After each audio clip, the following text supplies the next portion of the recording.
ارے لفافوں پہ زندگی گزارنے والوں، شرم سے ڈوب مرو تم۔ ارے تم کو قرآن کریم دیا نا ہاتھ میں، اللہ کا کلام تمہارے ہاتھ میں دیا، تم کو اس کا بھی لحاظ نہیں ہے، اور تم دعویٰ کرتے ہو قوم کا۔ بہت بول سکتا ہوں، یاد رکھو میری زبان کو لگام نہیں ہے، تمہارا گھر سے نکلنا محال کر دوں گا میں یہاں پہ۔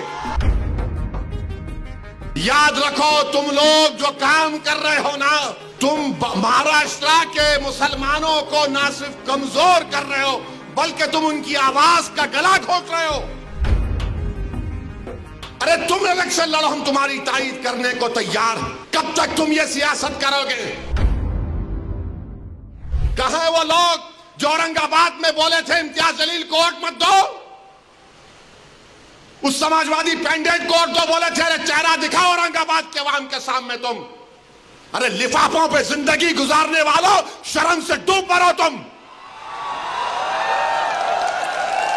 میرے گھر کو آئے تھے حیدرآباد کو، بغیر بولے میرے گھر کو آئے۔ میں وقف کے بل کی میٹنگ میں جا رہا تھا، پلٹ میرا گارڈ فون کرا کہ صاحب اتنے لوگ آئے، ملا۔ گھر پہ آئے تو میں نے کہا کہ میرا گھر اتنا بڑا نہیں ہے، آپ لوگ 20 لوگوں کو لے لیجئے، 20 لوگوں کو بٹھایا، وہ بات کرے میں بات کرا، لیٹر لکھ کے دیے ان کو ٹکٹ دو، ملا میں غور کروں گا۔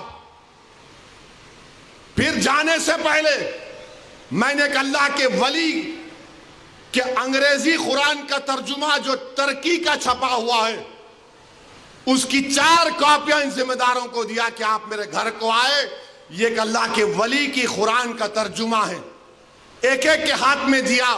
تو اورنگ آباد جا کے بولے ہم گھر کو گئے تھے، ہمارے کو چائے تک نہیں پلائے۔ ارے آپ پہلے سے بول دیتے تو نان خلیہ کھلا دیتا میں آپ کو، میرے کو نہیں معلوم تھا کہ تم میرے گھر کو کھانا کھانے آ رہے۔ ارے تم کو قرآن کریم دیا نا ہاتھ میں، اللہ کا کلام تمہارے ہاتھ میں دیا، تم کو اس کا بھی لحاظ نہیں ہے، اور تم دعویٰ کرتے ہو قوم کا۔ بہت بول سکتا ہوں، یاد رکھو میری زبان کو لگام نہیں ہے، تمہارا گھر سے نکلنا محال کر دوں گا میں یہاں پہ۔ میرے بھائی امام شافعی مفتی صاحب بیٹھے ہوئے، امام شافعی رحمت اللہ علیہ کا زمانہ ہے۔ ایک دولت مند نے کہا کہ اگر اللہ میرے کو بیٹی دے گا تو جب اس کی شادی کروں گا دین اور دنیا کی دولت اس کو دوں گا۔ جب بیٹی کی شادی کا موقع آیا علماء کرام کے پاس گیا، علماء کرام نے کہا کہ نہیں تو نہیں دے سکتا، دین اور دنیا کی دولت تو کیسے دے گا، تیری قسم غلط ہو گئی۔ امام شافعی کے پاس گئے، امام شافعی بولے بہت آسان ہے۔ امام شافعی رحمت اللہ علیہ نے کہا تیری بیٹی کی شادی کب ہے؟ اس نے کہا فلاں دن ہے۔ بولے میں آ رہا ہوں، چلا جا۔ امام شافعی پہنچے، امام شافعی رحمت اللہ علیہ نے کہا کہ آسان ہے۔ وہ بولا کہ حضرت شادی تو ہو گئی، کیا ہے بتاؤ؟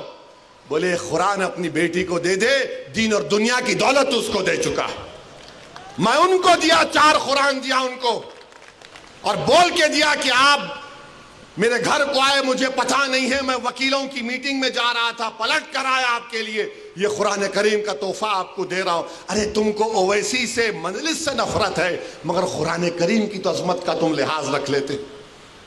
میں یہ بات الیکشن میں بول سکتا تھا مگر خاموش بیٹھے رہا، مگر آج مجبوراً بولنا پڑ رہا ہے۔ یاد رکھو تم لوگ جو کام کر رہے ہو نا، تم مہاراشٹرا کے مسلمانوں کو نہ صرف کمزور کر رہے ہو بلکہ تم ان کی آواز کا گلا گھونٹ رہے ہو۔ ارے تم الیکشن لڑو، ہم تمہاری تائید کرنے کو تیار ہیں، کب تک تم یہ سیاست